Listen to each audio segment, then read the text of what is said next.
Press 1 if you believe it was more than one person that unalived Nolan Wells. I got this video. I want us to react to it. Afterwards, I will give my commentary on it. If you guys want me to open up the phone lines, press a 2 and I will. So without further ado, I want you guys to check this out. Let's bring this up right now. All right, so break this down for me, man. Break it down. Warren Hudson, a young man who describes Nolan Wells as a brother and best friend, did an interview yesterday. Child, more like Cain and Abel. More like Cain and Abel.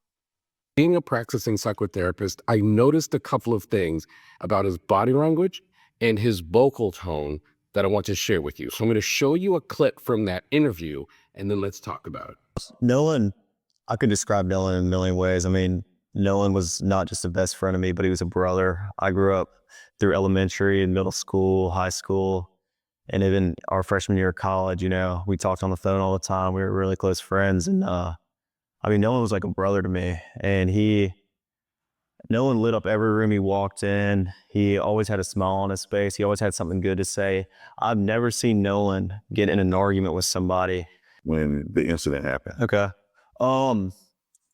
Being from the Gulf Coast, there's a boating and fishing is very, very popular. The 4th of July, every year, my friends and I, or my family and I, are out on the water. I mean, that's the one day is guaranteed everybody's going out. And that's a known thing. Everybody's trying to get a ride out to Horn Island, or, people go to Ship Island, but most of everybody from Ocean Springs and the Gulf Coast go to Horn Island. And, we went last year. Nolan was on the boat with me last year, and he was, this was a common thing. My friends go on the boat when we were home. I talked to Nolan, and, Nolan was drinking. Everybody was drinking, most of everybody. And Nolan seemed completely fine every time I talked to him. We had just regular conversations, and, Nolan was making me laugh. I had a couple conversations with Nolan and Javon, Nolan and my buddy James, Nolan, and I could tell you, I talked to Nolan a couple times, but it wasn't like I was strictly sitting there talking to Nolan the whole day. Now, obviously, I can't make any statements about Warren Hudson's involvement, his guilt or innocence in the circumstances that led to Nolan Wells' death. But I can tell you, some of the things I noticed in this interview were very, very interesting to me as someone who's been a practicing psychotherapist for about 20 years and has worked with thousands of people dealing with grief. The first thing I want to talk to you about is his overall presentation. There is literally no emotion in this interview whatsoever. And he's describing someone as his best friend and like a brother to me, and passed away under very mysterious, if not suspect. Ain't no way. Ain't no way. Ain't no way I can sit up here and I can talk to y'all about my mama and she just died and I have no emotions. Ain't no way. Ain't no way. Press 2 if you feel the same way. If your mama just died last week and you're doing an interview talking about your mama and she just died, man, the thought of that, I don't even got to say no damn words. The thought of it gonna make me emotional, okay? No emotion. Even when he went at the beach, no emotion, honey. These are not humans that walk among us. Woo, Nolan was around soulless mother effers. Do you hear me? Come on now. Circumstances just 2 weeks prior. His pace and tone with which he's talking never changed throughout the whole interview. I just showed you a small clip, but they never changed throughout the whole interview. Now, listen, when you are describing emotional content, your heart races, your body releases chemicals, like releases hormones, like things like the stress hormone cortisol, for example, and it makes you fidgety, and it makes you move, and it makes your tone change. You don't see any of that with him. Now, some of you guys might be thinking, well, maybe that's just a personality. He'd have to be a Zen Buddhist, especially at the age of 19, to be able to talk about something that is supposed to be so emotional without any. No, that's not his personality, because I heard Warren on that towboat call and he was very irritated. He said, yeah, what? He was very rude to Vicky. He was extremely irritated when he's supposed to be calling to get help for the boat is sinking. It's 7 kids on a damn boat and 31 foot of water, and he sound irritated that Vicky is trying to get his ass some help. But that was all a cover-up because Nolan was on that boat and he was dying. And you can hear the people in the back asking, Nolan, is he dead? Nolan, get up. Check his chest. You heard all of it. So he has slightly emotion because he sound irritated as hell and drunk. He was drunk out of skull. And why can't Nolan never ask Warren, why cannot Warren answer a question directly? I mean, listen to him on that Brandon Tate interview. I mean, he just babbled, talking about shit, just going around and around in circles. I'm like, he asked you one thing and you going here, and then he'll complete a thought, and then he'll stop and then go on a different thought. I'm like, can you complete one of your damn thoughts? Damn. Let's go. Level of variance in his body language, in his tone, and in the pace with which he's talking. The other thing that was very telling to me is when the interviewer asked him about the incident on that day, he got very intellectual. He's, instead of talking about like any of the circumstances that led to Nolan being missing, he starts talking about what it's like living on the Gulf Coast. And there's almost a faint smile beginning to come to his face when he talked about what kids in that area do when they go to one of the islands down in that area. That is very, very unusual because, again, Yeah, and you see he smiled because that's very demonic. That is very demonic for you to talk about what underage kids are doing on a demonic island, drinking alcohol, and adults are giving young kids alcohol on the Devil's Horn Island. You may as well call it Epstein Island, because Lord knows what goes on that island, right? A lot of fight and a lot of freaky, horrible stuff goes on in that island. Alcohol, drugs, young people, old people that's giving them that stuff. And he got the audacity to talk about it, to brag about it. Like he's trying to promote the damn island so more people can come over there. You know what I'm saying? It's just gross. I mean, this is Cain and Abel all over again. Nolan is not a friend of nobody. The mama never met Warren. Okay? No, Warren is not a friend of nobody. The mama never met Warren. Warren never went over to the mama house and had food or nothing like that. He just called her out the blue to say, hey, have you heard from Nolan? Okay, don't worry, we're going to find him. Playing mind games when you already know you done killed her son. Okay? Whew. ask me about it. It's And let me tell you something. We got some white supremacy in my chat, and they keep on hollering Nolan was drunk. Nolan was not drunk. Nolan was killed, okay? I tell you who was for sure drunk. You don't have no fucking facts that Nolan was drunk. You don't even have facts that Nolan was drinking. Where's the proof that Nolan was drinking? Huh? Do you got videos of Nolan was drinking? You be respectful for a dead boy. You don't have no receipts of that. But we got receipts that Warren was drinking. When he called that towboat, you can hear he was just slurring slurred as a damn skunk. Don't you play with me. That was Warren was drunk. All of them was drunk and probably on some sugar boogers. where I lost my best friend, like a brother to me just 2 weeks prior. It should provoke emotion. It should almost be traumatizing, but it wasn't here. He just talked about it as if he's rehearsed it 1,000 times. And then the third thing I want to point out. Warren did rehearse it. He rehearsed it with the MAGAs. Honey, politics is all behind Warren. It's all behind Judge Cole. It's all check their fat records. I bet you they all Republicans. I bet you they're all MAGA, okay? And they are sticking together like Mississippi MAGA folks do. Make Mississippi great again, honey. That's what that's about. Yeah, yes, he rehearsed. Do y'all believe Warren rehearsed for that Brandon Tatum interview?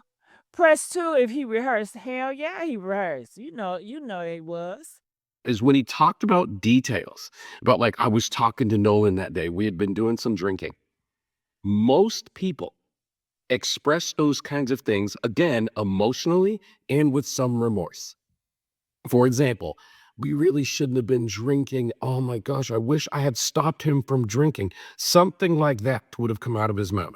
But he's just talking about it like it's just some sort of a story, as if the same level of tone, if Nolan and I went and got a run to McDonald's and came home. It's just a story. Now, again, I'm not saying that this indicates whether he's guilty or innocent. That's obviously for investigators to decide. But I'm telling you, as a practicing psychotherapist, if I were talking to someone who's just lost somebody 2 weeks prior, I would experience this as incredibly unusual. And I would have some questions clinically about why this person is presenting to me in this way. So what did you notice in this interview? What stood out to you? What are your thoughts? I'd love to hear what you think in the comments. Thanks for watching. All right. We got another one. What's the truth in that? Well, Wyatt was having boat issues and the bilge wouldn't pump. So the bilge is basically a pump that releases water from your boat when water comes in. So I opened the back hatch and there's water up to the batteries. And that is obviously not good. There's water almost coming over the... You notice the shirt he wearing? His shirt is very political worn. They got him with the shirt, American shirt, honey. You know what that represents. I'm surprised he don't have a Confederate flag shirt. You know he wanted to wear it. Transom, which is where your motors sit, and which is the, by the stern, like in the back part of the boat. So obviously we were in emergency. The boat, we're trying to save the boat. It's not like we didn't ask Nolan or we just left Nolan. Nolan decided to stay on the island with the girl that he was with. And the girl's a witness to that too. Yeah. He ain't trying to save no damn boat. How you trying to save the damn boat and then you gonna take the boat off and drive hours? If you're trying to save the same boat, then you call for all those white people around that damn island and say, help, help, my boat is drowning. All them white people that's coming in and out that island, they would have saw your ass. Okay, y'all wasn't screaming for no damn help. Did you hear them in the background screaming for help? Help, y'all, help. Our boat is drowning. Help, help. You ain't hear none of that shit. All you heard, you ain't even hear no water flashing in the background. Did you hear water flashing in the background? As if they're really drowning in a 31-foot of water? You didn't hear none of that shit. All you heard was, oh my God, Nolan, get up. Oh my God, is he dead? Wyatt, check his chest. That's all you heard. So save me for that, because if they was really drowning in a goddamn water, they would have screamed for all them white people with all them boats around. They would have came up, put a rope on the boat, and they would have pushed that damn boat up there to the shore, okay? And they would have stood their ass still, and they would have had another boat come and get them to give them to safe destination back at the land. But it wasn't no goddamn hole in no boat. That was just an alibi and a cover-up. And they sitting here lying. That's why he got the glasses on now. You talking about it's from the sun. Honey, it could be from the sun, because you know they melt in the sun, honey, okay? Woo-wee, that's another story for another video, all right? But, yeah, he got them glasses so we can't see his lying ass, you know what I'm saying? Because the eyes are the window of the soul, and honey, he definitely got them shade blockers on now. Yeah. Let's go. I'm a practicing psychotherapist. I've been working with clients who are struggling with issues like things like grief for over 20 years. And this young man is behaving very unusually. I'm going to give you some examples to demonstrate as to what I mean. Number one, the person doing the interview, whose name we will not say because I do not support him, he brought him to the location where this happened. Ain't that some shit? Keyword. Warren, Nolan's supposed to be your brother. Why in the hell you gonna go to Brandon Tatum out of everybody? Yeah, he might look black, but he ain't black. Hell, it's a lot of black skin folks, but they ain't kin folks, baby. Have y'all heard of that? And we got them a lot in these chats, honey, okay? There ain't nothing but white people in blackface. Okay, that's the new white person in blackface. They want to be white so damn bad. Okay, so they do the white people bidding, and they not the white but the white racists, the white supremacists bidding. You know, because they can't stand white liberals. But honey, you know what I'm saying. Let's go. Let's go. And if you got a black brother, ain't no way I'm gonna sit up there with Brandon, the puppet for the white supremacists. You got so many people you can do an interview with. But the reason why he went over there with Brandon, because this is all politics and the MAGAs and, the white supremacists is protecting him. Let me ask y'all a question. Do y'all think that the white supremacist is protecting these white boys too? Do you think the white supremacist is a part of the system? Or do you think the white supremacist, the KKK, is going out their way to get justice for Nolan Wells? Okay? I'm sure the KKK white supremacists is loving this shit. They're like, we gotta make this go away. We're gonna get away with murder. They love to get away with murder, okay? When it comes to a black boy. Okay, yeah, that's what's going on here. That should have been a massive trigger. You just lost your best friend that you say is like a brother to me. That you explained we went to elementary school, middle school, high school together and continued to stay close through our first year of college. And now you're going back to the site where he lost his life. That is unusual. People who experience an emotional connect to somebody and they lose them, you could take that person back to the spot where they lost a friend or loved one 30 years later and it should trigger them. You're back 2 weeks later and having no emotional response. Child, if I go to my grandma grave site, I'm about to fall out and cry. Do you hear what I'm saying? Honey, ain't no way. And this is fresh. Nolan just died. And he's like a brother. I don't know what type of brother you calling that, honey. I don't want no brother like Warren. Hell no.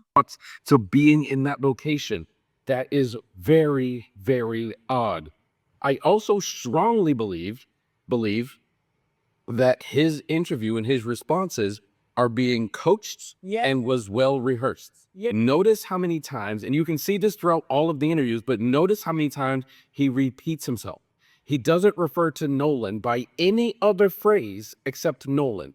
He doesn't say, man, my boy, or my good buddy, I can't believe. He doesn't say any of that. Just Nolan. That is unusual, and that level of repetitiveness tells me that this is a rehearsed response. Now, as a psychotherapist, we get trained as this kind of thing because very often we interview children who've had a traumatic experience through the family courts, like domestic violence or a divorce proceeding, or sometimes through SA. We have to interview children, and you can tell when the children have been coached by exactly things like this. I'll give you another thing that's really important that stood out to me. When people lie, they go into deep, irrelevant details. So when he was asking that clip about did you ask Nolan come back with you? He goes into a deep explanation on what a bilge is and the functionality of a boat. That has nothing to do with what is going on right now. But when people are telling stories, they oftentimes will give very deep explanations that have absolutely nothing to do with the content of the conversation itself. These are all things that let me know this young man is hiding something. I do not know what. I cannot tell you exactly what it is, but this would be incredibly alarming. And I think the last thing is he describes Nolan want to stay with a girl, but 100% he should absolutely be saying things like, I wish I hadn't let him. Something told me, man, we need to stick together as a group. I wish I had asked one of the other friends to stay on the boat with Nolan. There is no evidence of remorse coming from this young man at all. He is simply repeating the story, detail by detail, with no remorse, no tears, no pain, no anxiety, no affect change as he tells the story. He's just telling the story, and he's explaining it in such a way that absolves him of any responsibility and puts all of the responsibility on Nolan. He has previously in other interviews said Nolan was drinking. He did not say we were drinking. He said Nolan wanted to stay. He did not say we supported Nolan saying, like, it's just all on Nolan. And again, 100% of the time, he should be saying something like, Nolan wanted to stay with the girl, but I wish we hadn't let him. Nolan wanted to stay with the girl, but we shouldn't have let him do that by himself. One of us should have stayed with him. He's not saying any of that. He is simply recounting the details of the story as if it's like a chapter in a book, as if it was just like a random day where nothing unusual happened, not like it's the day where he lost his best friend and someone he refers to as brother. What did you notice in the comments, and what did you think of my analysis? Honey, I tell you what I think. I tell you what I think. Can I tell y'all what I think about this? I'm going to tell it. Because ain't nobody going to tell it like I'm going to tell it. I'm going to tell it. What do you guys think? Do you guys think there's something wrong with that Warren guy? Do y'all find him something strange, something weird, something like a psychopath? If you do, because you know I do, press a 3. I want to know if y'all on the same wave with me, honey, because something is up with him. Woo! It freaks me out just thinking about it. Look at him. Look at Warren. When I tell you, honey, God is going to have the last say so, and he's going down.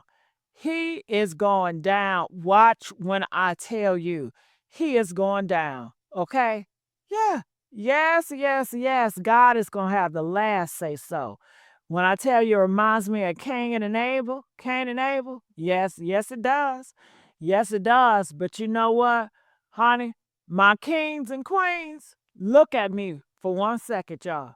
When I tell you that I'm about to break it down in the coldest, most rehearsed, demonic display of fake friendship I have ever seen in my life, I need you to understand this. Ain't just about Nolan no more. This is about y'all sons. This is about y'all nephews. This is about y'all little brothers, because the devil don't always wear a hoodie on the corner. Hello, somebody. Sometimes the devil wears boat shoes. I'm going to repeat that again. Sometimes Satan wears boat shoes. Sometimes devil calls your baby his best friend while he's memorizing the script that explains why your child ain't coming home. And when I watch Warren sit across from that camera and with them little serpent lips, them little sharp, unworthy, script reading lips, and that flat, dead robot face, I have to get up and walk around. Woo! My spirit would not let me sit down, y'all. Woo! My kings and queens, we got a problem. And his name is Warren. I tell you no lies. Honey, he kept saying it. He kept saying it over and over again. Nolan was like a brother to me. Like a brother. Not a brother. Like a brother. Did you get that? Press 5, did you get that? Notice, he didn't say a brother. He said like a brother. Amen on that? See, Satan always tell on himself. He said like a brother. He didn't say a brother.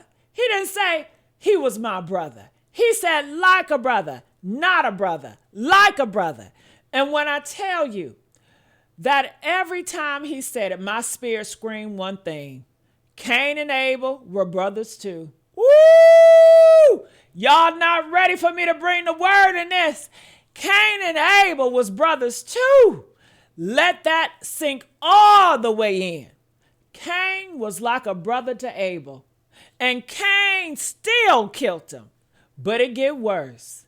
You telling me this boy was your brother since elementary school?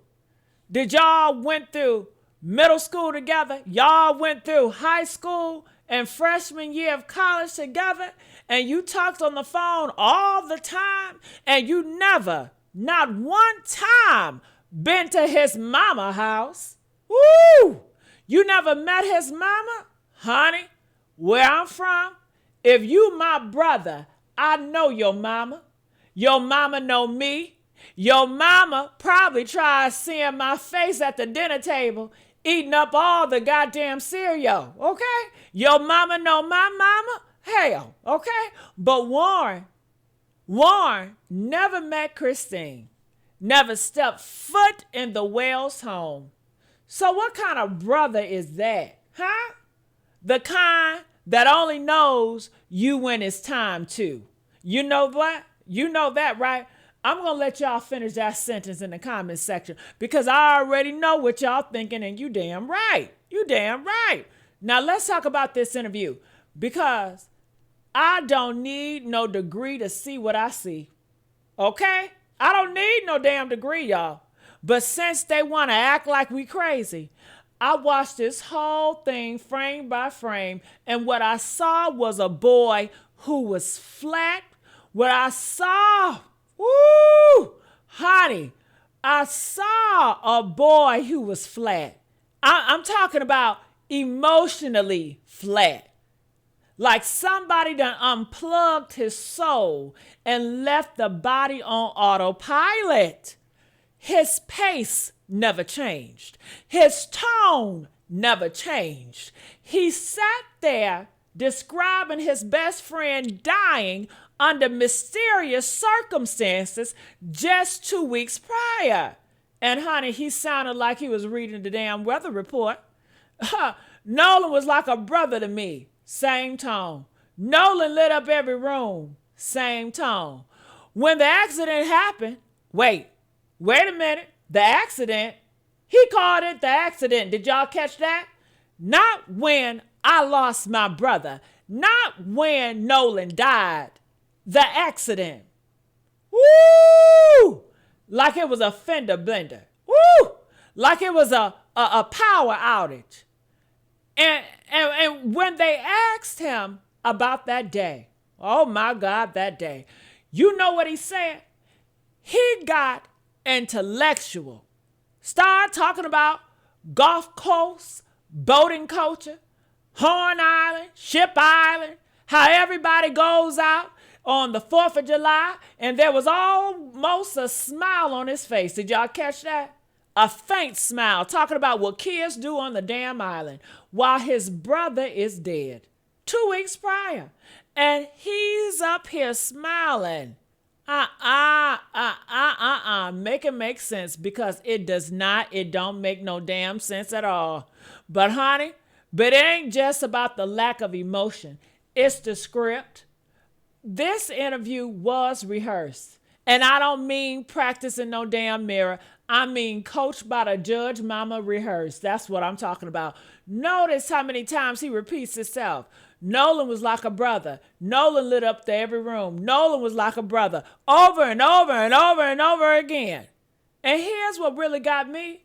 He stole Nolan mama words. Christine Wells said he lit up every room he walked in her first damn interview. And Warren repeated it verbatim. Tried to pass it off like it was his own memory. You don't do that. You don't do that. You don't repeat somebody else's eulogy and act like it's your damn personal testimony. That is scripted. That is stolen. That is sick. And then, woo, let's talk about the pump, baby. They asked him a simple question. Did you ask Nolan to get back on that damn boat?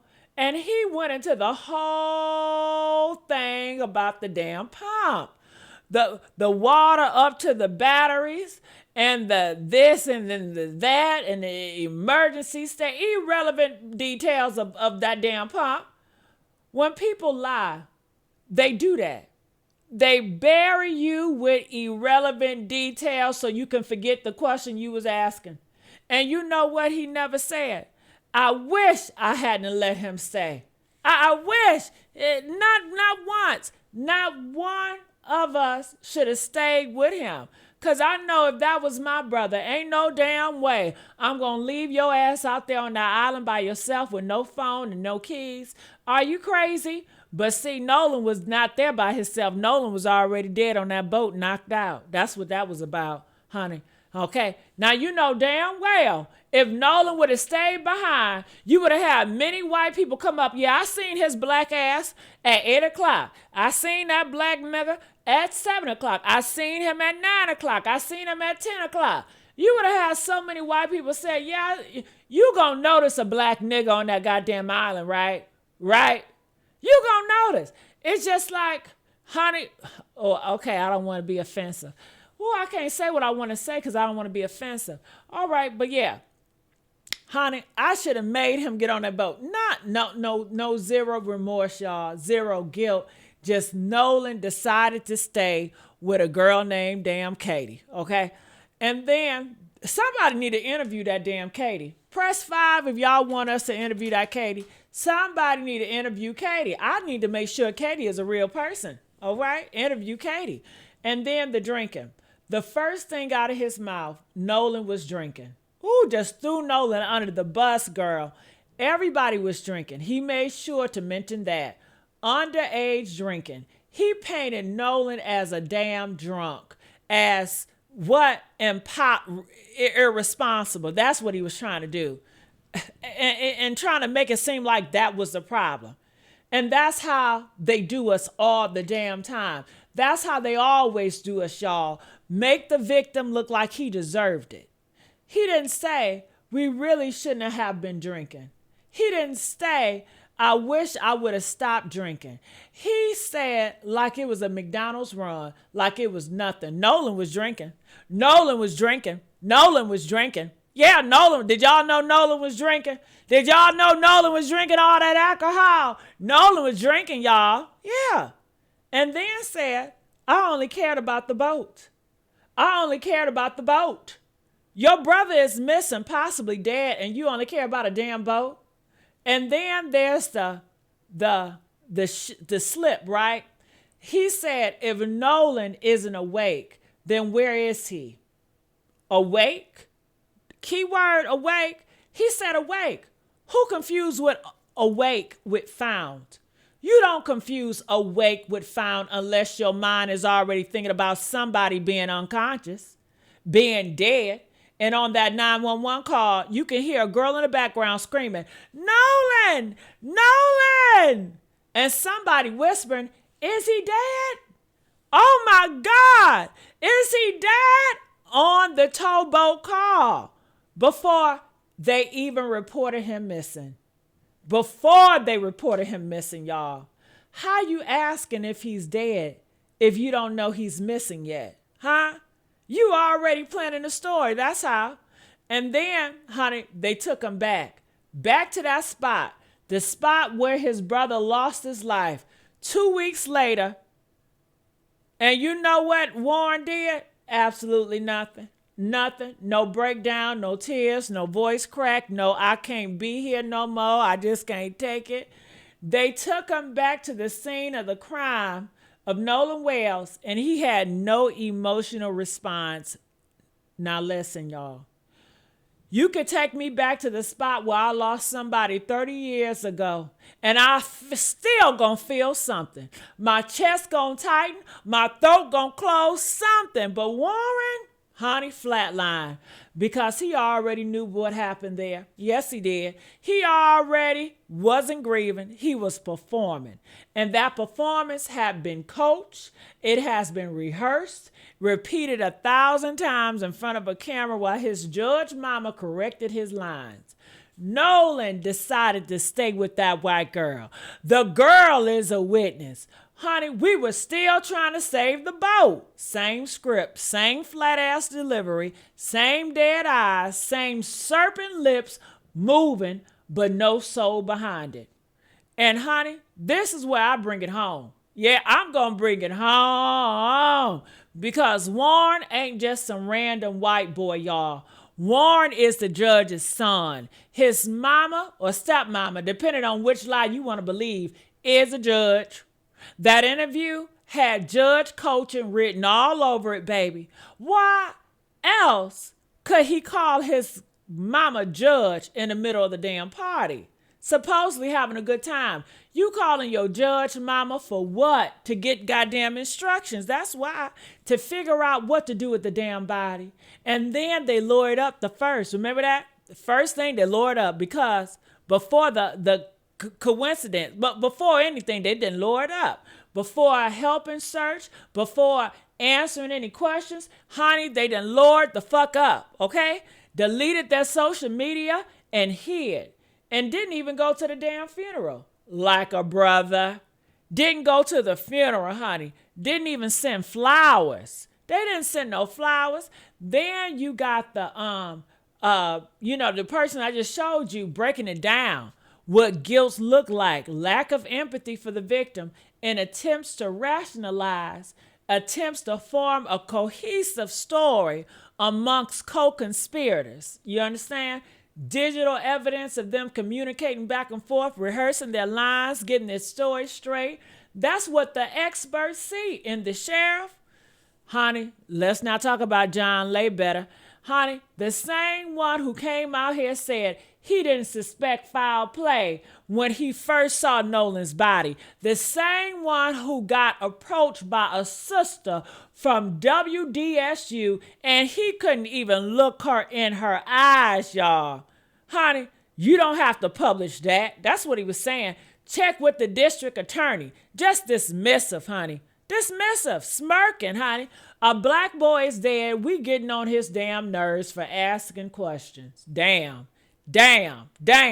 This is Mississippi. The same state Emmett Till, the same energy, the same cover-up, the same who you gonna believe, us or your lies? Ooh, us or your eyes. And honey, they got the nerve to act like we the crazy ones. Huh? So here's what we do, y'all. We share this video. You tag everybody. You comment until the algorithm chokes on it. You do not let this story die, because Warren is still walking free. His judge mama is still on the bench. Officer Tatum is still tap dancing for the other side. And Nolan Wells is still in the ground. But his spirit, honey, his spirit is not resting. His spirit is not letting anybody involved sleep at night until justice is served. And we're going to serve it, honey. One video, one share, one scream at a time, because